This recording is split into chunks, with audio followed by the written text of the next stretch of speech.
보수 통합을 앞둔 자유한국당에서 서울에 지역구를 둔 의원들이 잇따라 총선 불출마를 선언하면서 공천 작업도 속도를 낼 것으로 보입니다. 더불어민주당도 전략공천 지역을 발표하는 등 공천 경쟁이 본격화하고 있는 형국입니다. 여야 공천 상황 그리고 정계 개편 소식까지 자세히 알아보겠습니다. 최진봉 성공회대 교수, 김형준 명지대 교수 나오셨습니다. 안녕하세요. 안녕하세요. 네, 먼저 오늘 자유한국당 박인숙 의원이 불출마를 선언을 했고 어제는 김성태 의원이 불출마를 선언을 했는데요.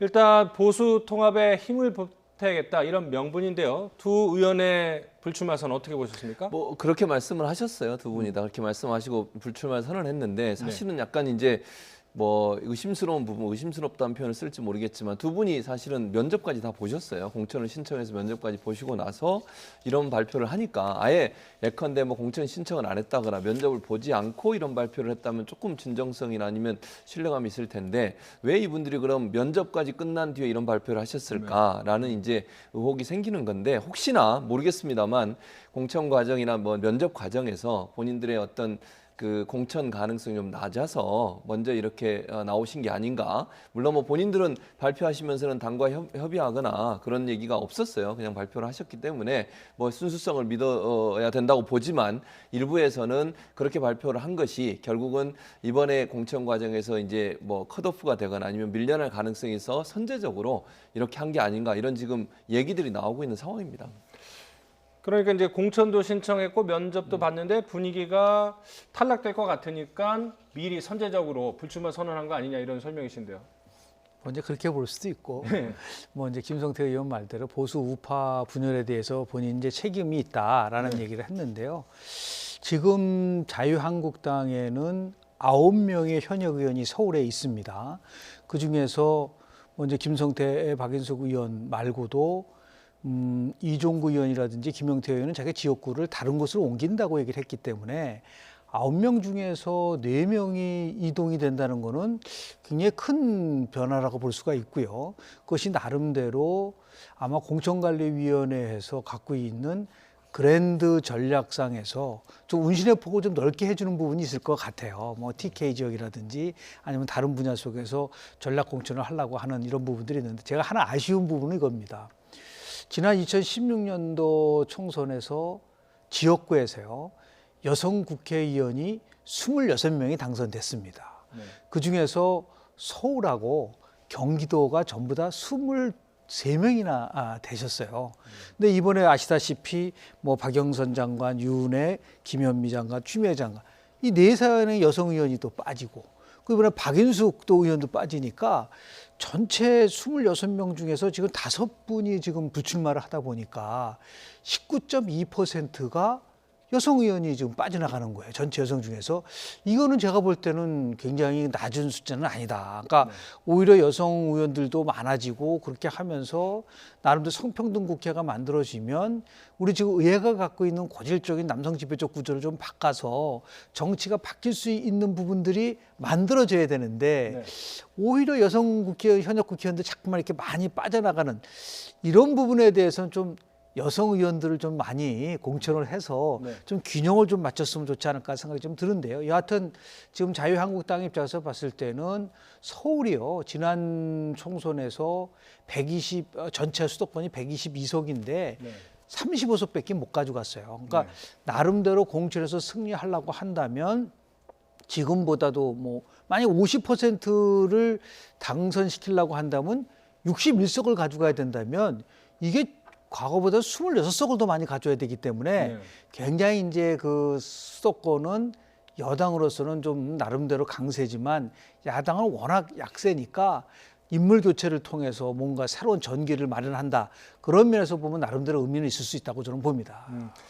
지금 말씀하신 것처럼 수도권이 122석인데 이 중에 지난 선거에서 자유한국당이 가져간 숫자는 35석. 그렇죠? 그런데 지금 서울 9명 중에 2명은 불출마, 2명은 다른 지역구로 옮기겠다.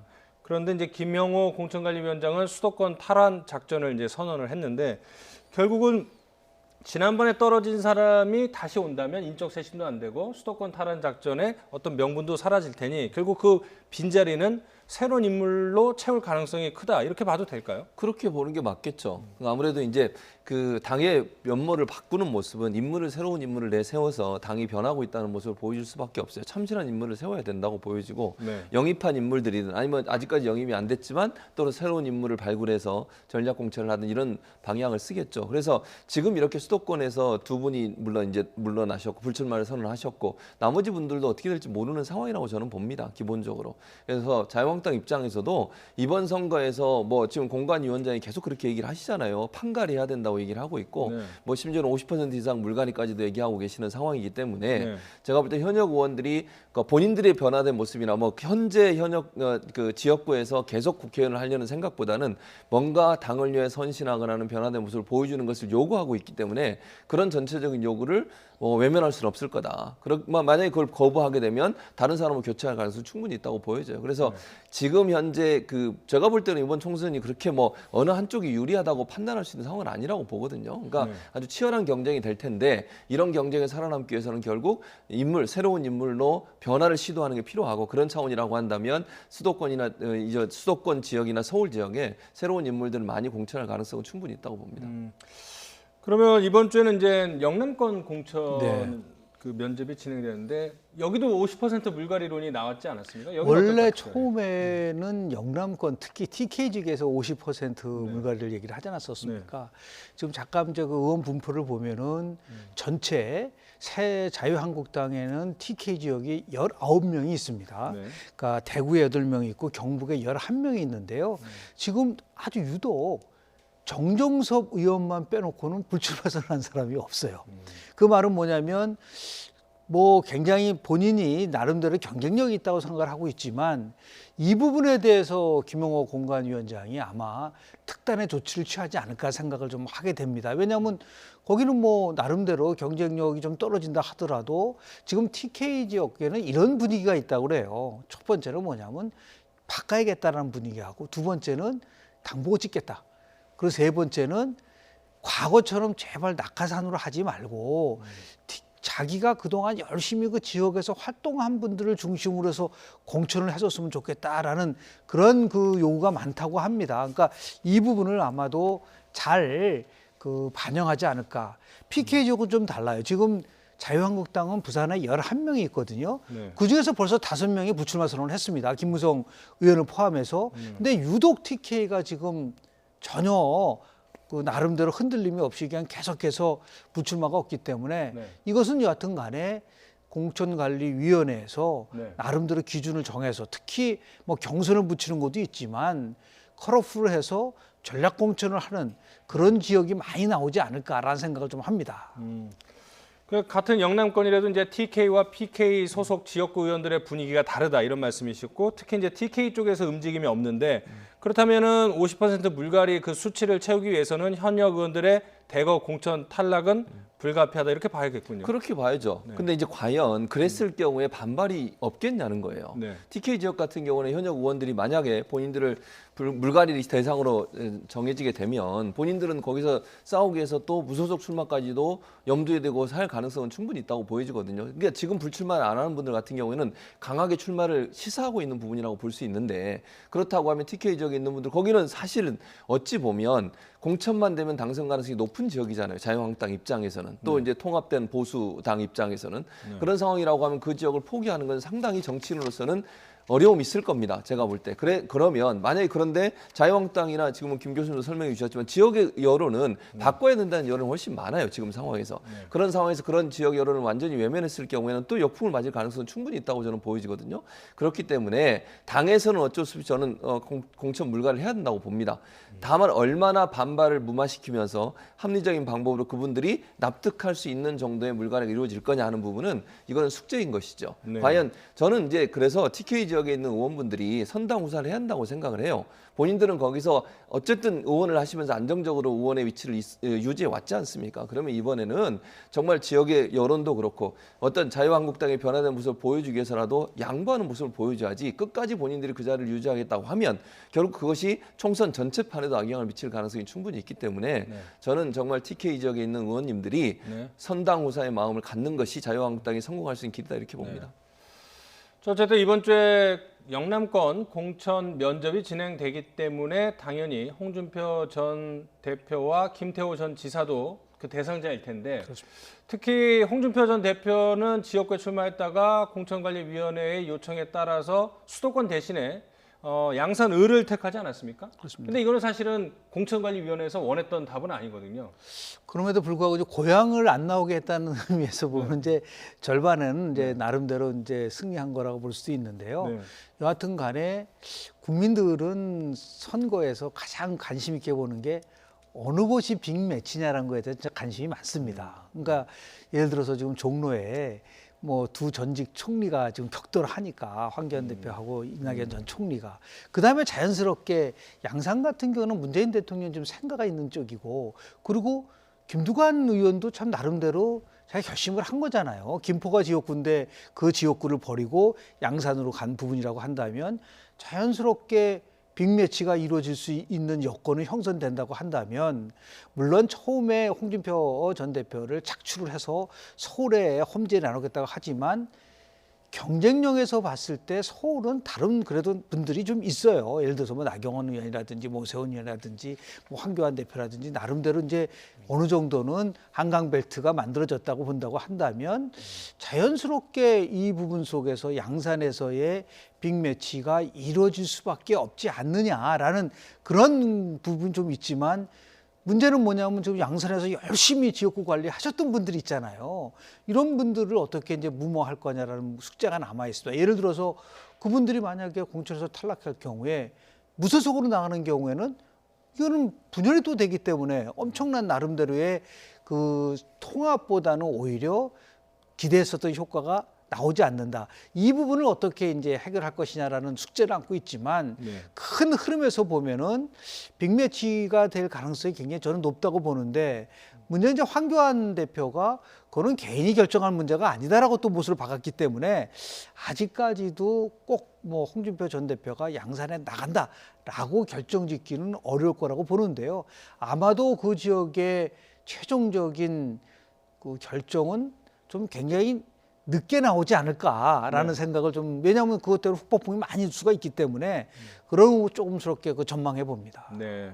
그러면 김태호 전 지사는 어떨 것 같습니까? 자기 고향 출마 뜻을 굽히지 않고 있는데요. 그러니까요. 지금 그 뜻을 굽히지 않고 있잖아요. 홍준표 전 대표 같으면 그래도 어쨌든 양반의 모습을 보여줬으니까 이 어느 정도 그 뭐랄까요 여분이 있다고 그래야 되나요? 아니면 협상이 이루어질 가능성이 있다고 보이지는 김태호 지금 전 의원 같은 경우 만약에 본인이 계속 이렇게 사수하게 되면 당 입장에서는 공천을 주기가 어렵다고 저는 보거든요. 네. 이런 상황에서 당이 요구하는 것들을 완전히 배제하고 본인은 본인 주장을 하겠다고 하면 당 입장에서 이분을 공천 주는 것은 상당히 부담스러울 수밖에 없어요. 그러면 TK 지역이나 다른 지역에 있는 사람들 왜 나한테는 공천 안 주냐 이런 반발이 있을 수밖에 없는 거잖아요. 네. 가장 편한 곳에 나가겠다고 하는 사람은 그대로 공천을 주면서 왜 우리만 그런 물갈이 대상이 되느냐 이런 반발이 일어날 수 있기 때문에 기준 자체가 명확해야 돼요. 그럼 자유한국당 입장에서는 김태호 전 의원 같은 경우는 만약에 계속 그렇게 고수를 하신다고 하면 제가 볼 때는 공천 주기가 좀 어렵지 않을까. 아니면 막판에 또 타협이 이루어질 가능성도 있다고는 저는 보긴 합니다만 당이 요구하는 걸 일정 부분 수용하는 선에서 합의를 이룰 가능성,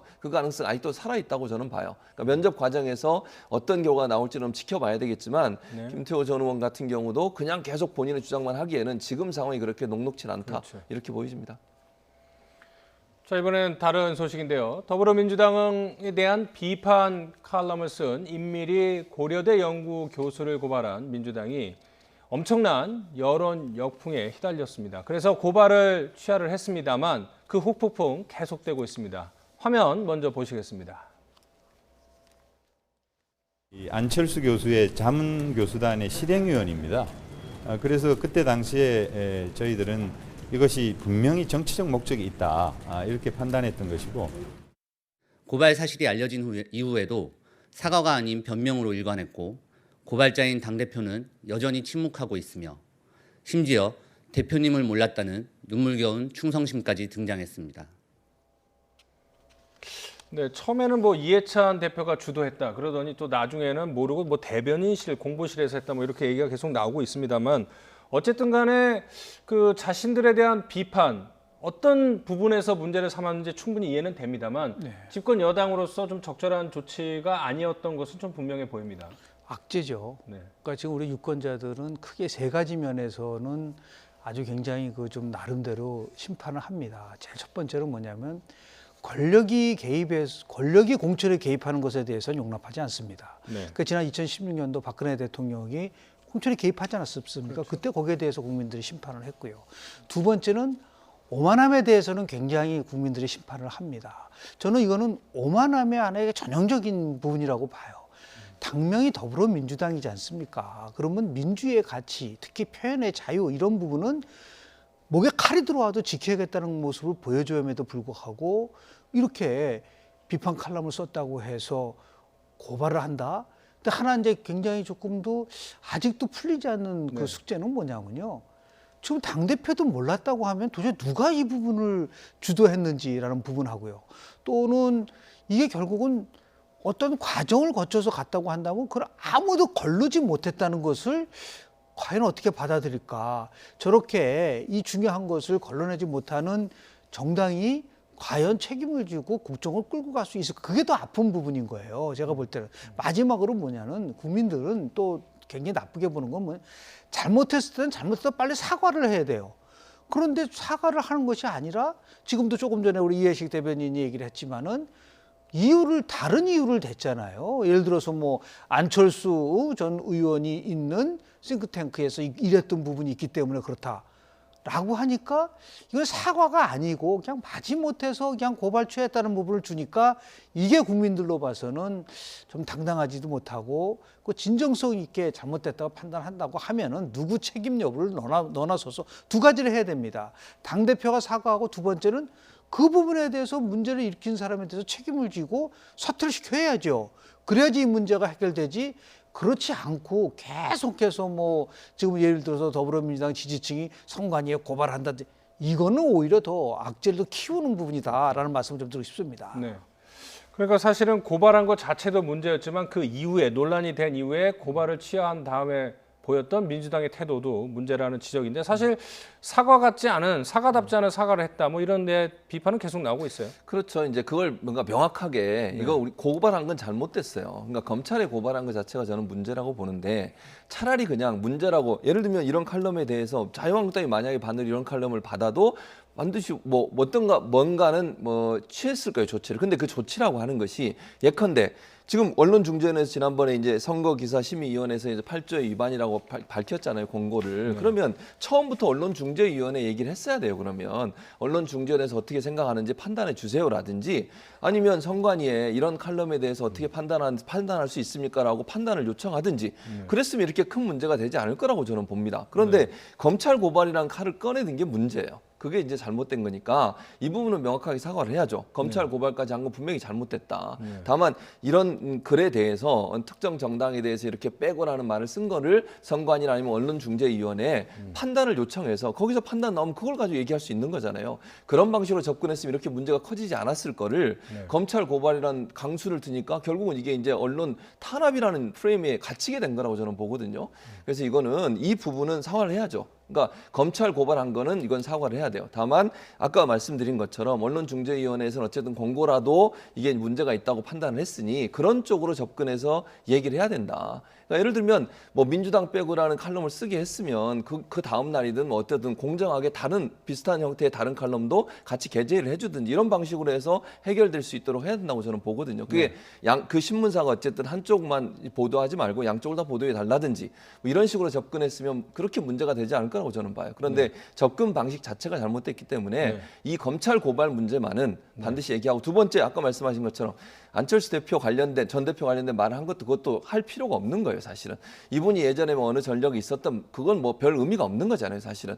본인의 정치적 의사를 밝힌 거니까 그 의사를 밝힌 거에 뭐 예전에 어디 있었으니까 연관돼 있다 이렇게 얘기하는 것도 사실은 사과의 진정성을 떨어뜨리는 요소는 분명히 보입니다. 그래서 그런 부분들은 잘못된 부분들은 인정하고 또 뭐 주장할 건 주장하고 이런 식으로 가는 것이 문제를 해결하는 방법이라는 생각이 듭니다.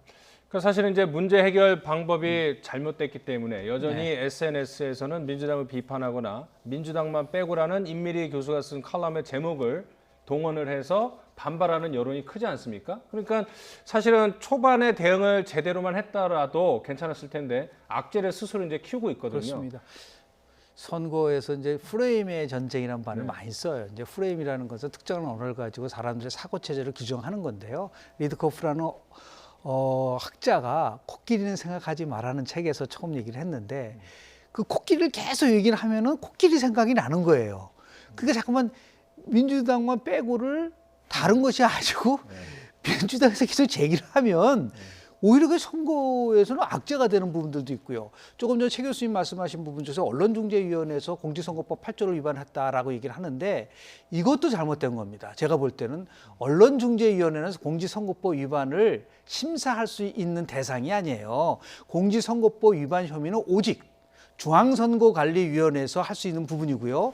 기사의 공정성과 관련된 부분은 얼마든지 그거는 뭐 언론중재위원회에서 심사위원회에서 할 수가 있지만 근데 그걸 가지고 봐라. 언론중재심의위원회에서도 이거는 공직선거법 위반이라고 하지 않느냐라고 그걸 자꾸만 얘기를 하게 되면 또 다시 이제 반론이 나오게 될 수 있는 부분들이 있기 때문에 이 선에서 빨리 지금 뭐 임민희 교수가 얘기한 것처럼 표현의 자유를 나름대로 막은 것에 대해서는 사과하고 재발 방지를 약속하는 그런 선상에서 해야 되지 이 부분을 계속 끌고 가면 끌고 갈수록 제가 볼 때는 민주당으로서 볼 때는 오히려 자기네 스스로가 악재를 키우는 거가 될 수 있다는 것을 분명히 저는 좀 명심을 좀 했으면 좋겠다라는 생각을 좀 합니다. 김 교수님이 지적하신 대로 당대표의 진심 어린 사과와 책임자 처벌이 없으면 오히려 민주당 스스로 이 악재를 계속 키우는 꼴이 될 것이다 뭐 이런 전망을 해주셨습니다. 자, 다음에 민주당 소식 하나 더 살펴볼 텐데요. 경기 의왕 과천의 신창현 의원이 현역 가운데서는 처음으로 컷오프를 당했네요. 물론 본인은 반발을 하고 있지만요. 예, 그렇습니다. 아마 이제 공천심사관리위원회 입장에서는 당선 가능성이나 여러 가지를 봤겠죠. 뭐 한두 가지만 봤겠으면 또 위원들이 한 명이 아니고 여러 명이서 하기 때문에 아마 신 의원의 여러 가지 이제 당선 가능성이라든지 경쟁력 이런 부분들을 봤을 거라고 봅니다. 그렇게 결정이 됐는데 본인은 거기에 좀 불복을 해서 최고위원회에 다시 검토해달라고 재검토 요청을 한 상태입니다. 아마 최고위원회에서 또 이제 논의를 하겠지만 뭐 크게 제 개인적인 생각입니다. 그 공관위의 결정을 크게 뒤바꿀 가능성은 낮다고 보여지고요.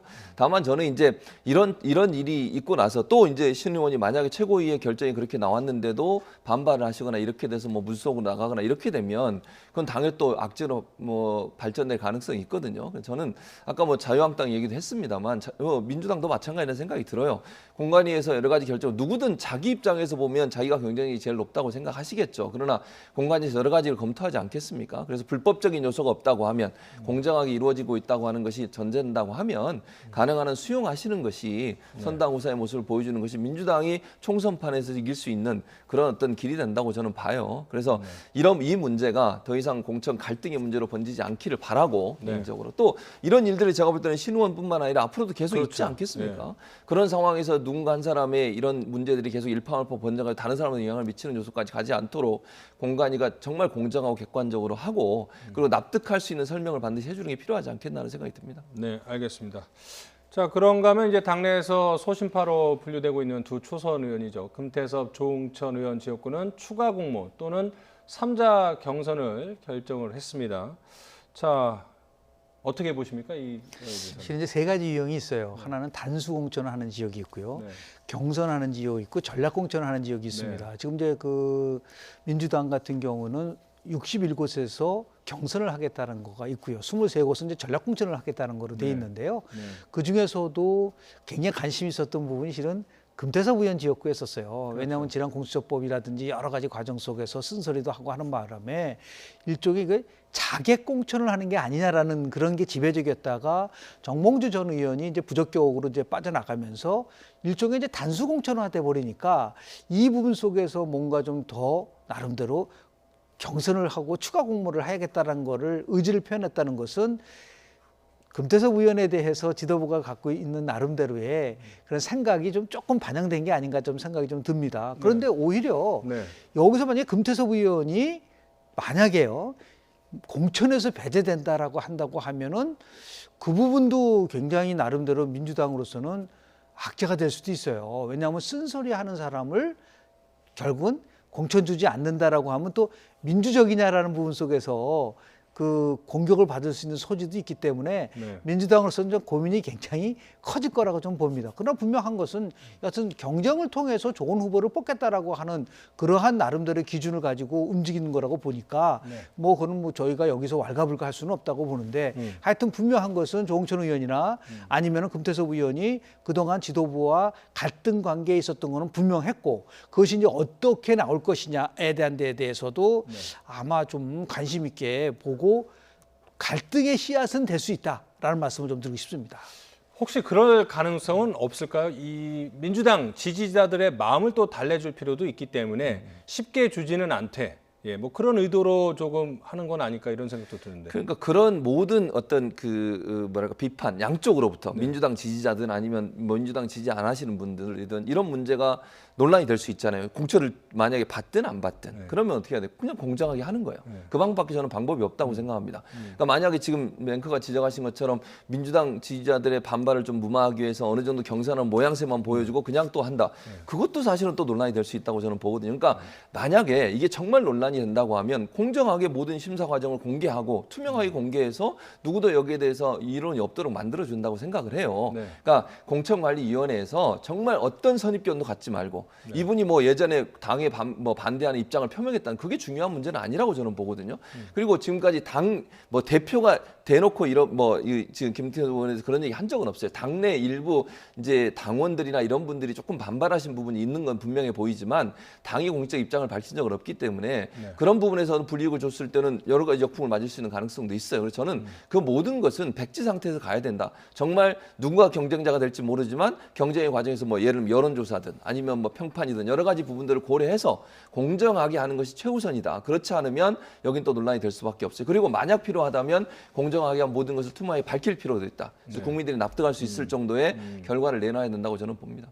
근데 실제적으로 단수 공천이 없었다고 하면은 추가 공모라는 것을 통해서 한다고 하지만 단수 공천 굉장히 많이 했거든요.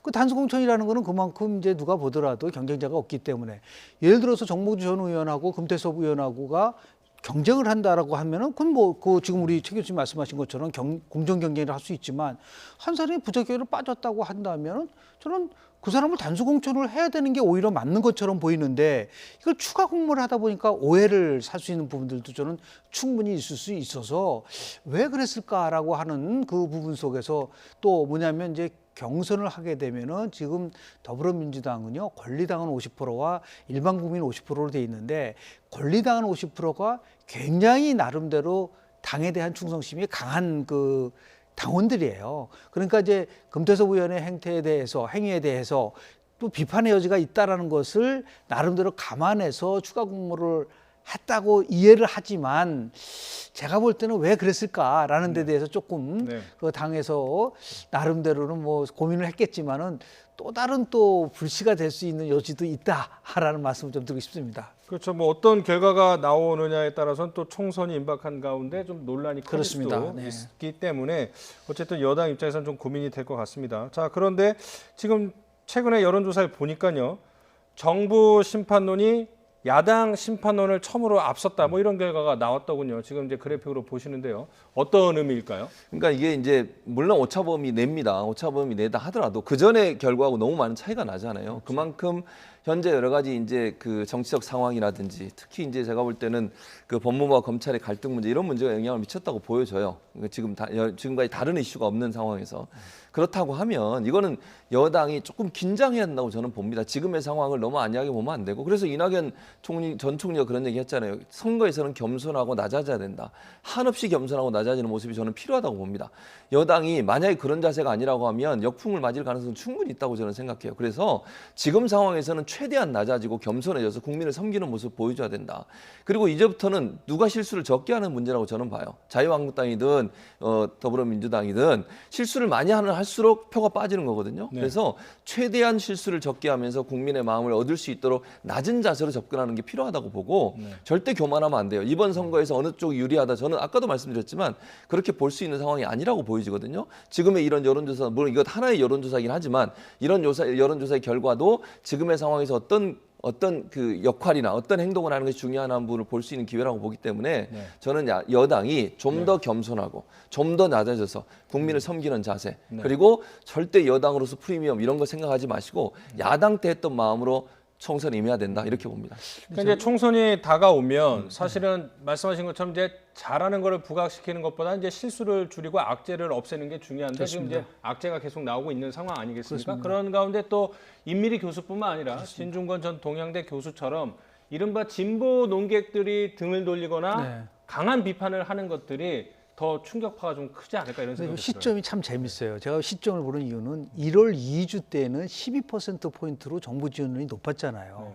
그러면 1월 2주라는 말은 뭐냐면 설 연휴 전이란 뜻이에요. 그런데 지금 2월 2주는 이제 설 연휴가 끝나고 나서라 말이에요. 그러니까 이 말은 뭐냐면 설 연휴 속에서 민심이 굉장히 나름대로 한번 요동쳤다는 것을 의미하고 있기 때문에 민주당으로서는 굉장히 지금 무겁게 이 여론조사 결과를 받아들여야 되는데 그러면 1월 2주서부터 설 연휴 이후에 어떤 일이 있었는가라고 보면은 뭐 임미리 교수에 대한 칼럼 비판도 있지만은 또 지금 검찰과 법무부 사이에서의 갈등도 굉장히 지금 심화되고 있는 부분들도 있지 않습니까? 더 나아가서 뭐 지금 뭐 정부가 참 방역 대책을 잘하고 있지만 이게 불안한 것도 있단 말이에요. 지금 신종 코로나 바이러스 이 문제 때문에 그런 의미에서 봤을 때 저는 누차 선거를 아주 오랫동안 연구한 연구자 입장에서 봤을 때 총선의 야권 심판론보다는 오히려 전통적으로 정권 심판론이 강한 겁니다. 그러니까 예를 들어서 집권 3년이 끝나는 시점에 치러지는 총선이라는 것은 중간평가의 성격이 강하기 때문에 최 교수님 말씀하신 것처럼 아주 겸손하게 정말 국민들에게 낮은 자세로 가는 부분들이 있어야 되는데 지금 문제 해결 방식에 있어서 조금만 껄끄럽고 나름대로 매끄럽지도 못하고 자꾸만 오만한 모습을 보이면은 저 격차는 점점 더 벌어질 수 있다고 좀 보고 왜냐하면 상대는 지금 통합으로 가잖아요. 네. 그런데 지금 진보 진영에서는 지금 여러 분열이 나타나는 기미가 있기 때문에 네. 이게 지금은 굉장히 중요한 시점이라는 생각이 좀 들고요. 네. 그런 점에서 봤을 때 각성하고 다시 시작한다는 마음으로 이제부터 시작이다라고 하는 지금의 정당 지지도는요 전혀 의미가 없습니다. 앞으로 남은 60일 동안 누가 국민들의 마음과 더 나아가서 국민들에게 꿈과 희망을 줄 수 있느냐라는 것에다가 집중을 해야 될 때가 아닌가라는 생각을 합니다. 사실 임미리 교수 사건을 통해서 이제 여당 내부에서조차 이제 오만이라는 단어가 네. 이제 본격적으로 나오기 시작했는데 김 교수님 말씀처럼 뭐 선거가 많이 남았으면 남았다고 볼 수도 있기 때문에 지금부터라도 또 여론은 요동칠 수 있으니까 지도부가 조금 더 각성을 해야 된다 뭐 이런 지적이셨습니다. 자 그리고 말씀하신 것처럼 이제 내일 보수 야권의 미래통합당이 이제 공식 출범하지 않습니까? 예, 그렇습니다. 그러니까 애초에 이제 우리 교수님이랑도 예전부터 얘기할 때 잘 될까 뭐 이런 생각도 많이 했었는데 그랬었죠. 어쨌든 출범을 하는군요. 네, 그렇습니다. 왜냐하면 당대당 통합은 아니고요. 그러니까 지금 새로운 보수당에 있는 분들이 개별적으로 입당하는 형식으로 지금 이루어지고 있는 상황이고요. 그래서 유승민 지금 전 대표 같은 경우에는 출범식에는 아마 참석 안 하실 걸로 전망이 되고 있는 상황입니다.